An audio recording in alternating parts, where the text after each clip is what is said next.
जय श्रीमन्नारायण।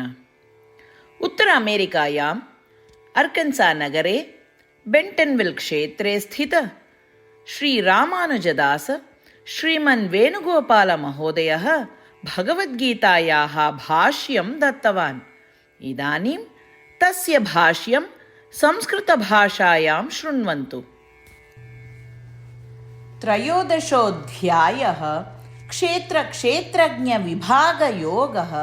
षोडश श्लोकः। अविभक्तञ्च भूतेषु विभक्तम् इव च स्थितं भूतभर्तृ च तज्ज्ञेयम् ग्रसिष्णु प्रभविष्णु च। ओम। गीताचार्यः श्रीकृष्ण परमात्मा सार्जुनम् अस्मान् सर्वान् क्षेत्रक्षेत्रज्ञविभागयोगं शिक्षयति। परमात्मा वदति, अर्जुन, आत्मा नानाविधशरीराणि प्राप्नोति, तेषु आत्मा अपि विविधरूपेषु भवति। शरीराणि परिवर्तनं भवन्ति, परन्तु आत्मनः स्वरूपं परिवर्तनं न भवन्ति। शरीराणि इव आत्मनः अपि परिवर्तनं भवति इति मूढाः चिन्तयन्ति। शरीराणि पञ्चभूतैः निर्मितानि भवन्ति। आत्मा शरीरेषु पञ्चभूतानां धारणं कुर्वन् वसति, परन्तु तेभ्यः भिन्नः भवति। शरीरस्थ आत्मा शरीरेन्द्रियाणि द्वारा सर्वान् अनुभवति। अन्नादि स्वीकृत्य शरीरं जननकर्मणः कृते सिद्धं करोति, तथापि आत्मा तेभ्यः भिन्नः भवति। एवं श्रीकृष्ण परमात्मा आत्मनः सहजस्वभावं स्वरूपं च वर्णयति। शरीराणां कर्मणां सर्वेषाम् आत्मा एव आधारः भवति, परन्तु तेभ्यः भिन्नः भवति। श्रीकृष्ण परमात्मनः उपदेशान् ध्यायन्तः श्रीकृष्ण परमात्मना सप्तमश्लोकात् 12 उपदिष्टान् गुणान् वर्धयितुं प्रयत्नं कुर्वन्तः वयं सर्वे आत्मनः निजस्वरूपज्ञानम् आप्तुं प्रयत्नं कुर्मः। अस्माकं जीवनं सार्थकं कर्तुं श्रीमन्नारायणे शरणागतिं कुर्वन्तः वयं सर्वे श्रीकृष्ण परमात्मनः वचनानि अनुसरामः। अविभक्तञ्च भूतेषु विभक्तमिव च स्थितं भूतभर्तृ च तज्ज्ञेयं ग्रसिष्णु प्रभविष्णु च। श्रीमद्भगवद्गीतायाः सारांशः, अष्टप्रतिज्ञाः च। श्रीकृष्णपरमात्मना भगवद्गीतायाः 18 अध्याये 65 श्लोकात् 70 श्लोकेषु 8 विषयाः गीतायाः सारांशरूपेण उक्ताः सन्ति। श्रीकृष्णः वदति, एतेषाम् 8 विषयाणाम् अनुसारिणः एव मम प्रियाः, अहं तान् सर्वथा रक्षिष्यामि इति।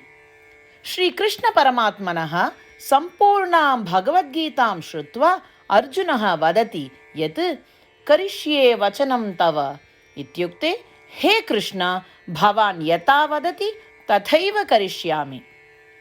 अत एव श्रीकृष्णः सर्वविधसाफल्येन जयेन च अर्जुनम् अनुगृहीतवान् अस्ति। वयमपि एतान् 8 विषयान् अनुसरेम इति प्रतिज्ञां कुर्मः। अस्य वचनस्य अपेक्षया अन्य पूजा, तपः, यज्ञः किमपि नास्ति एव। एताः 8 प्रतिज्ञाः स्वमनसि हृदये च धारयन्तु। एतया प्रतिज्ञया श्रीकृष्णस्य प्रीतं मुखं वयं पश्येम। इदानीम् अस्माकम् अष्टप्रतिज्ञाः। भो श्रीमन्नारायण, यथा सूचितं भवता अहं सदा भवन्तं ध्यायामि। भो श्रीमन्नारायण, यथा उपदिष्टं भवता अहं सदा भक्तो भवामि। भो श्रीमन्नारायण, भवान् यावत् तृप्तिः भवेत् तावत् भवन्तं सेविष्ये। भो श्रीमन्नारायण, मम महती विश्वासः यत् अहं भवतः भक्तोऽस्मि। बद्धाञ्जलि भूत्वा भवन्तं सदा वन्दे। भो श्रीमन्नारायण, अहं भवतः वचनानि स्मरामि। मामेकं शरणं व्रज।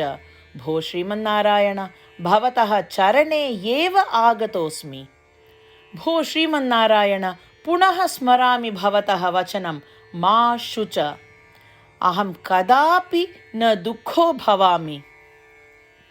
भो श्रीमन्नारायण, श्रीमद्भगवद्गीताम् अस्मभ्यं दत्त्वा अस्मान् सर्वान् अनुगृहीतवान् अस्ति। प्रतिदिनं भगवद्गीतायाः एकं श्लोकं वा शृणोमि उत वदामि इति प्रतिज्ञां करिष्ये।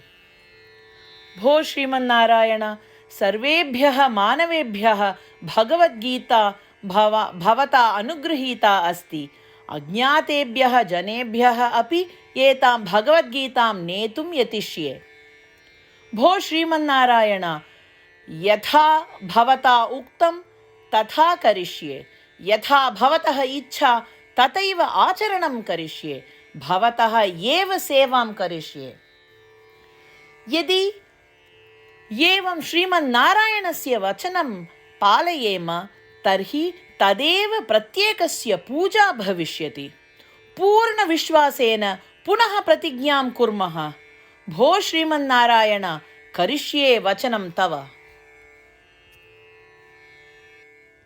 अविभक्तञ्च भूतेषु विभक्तम् इव च स्थितं भूतभर्तृ च तज्ज्ञेयं ग्रसिष्णु प्रभविष्णु च। ॐ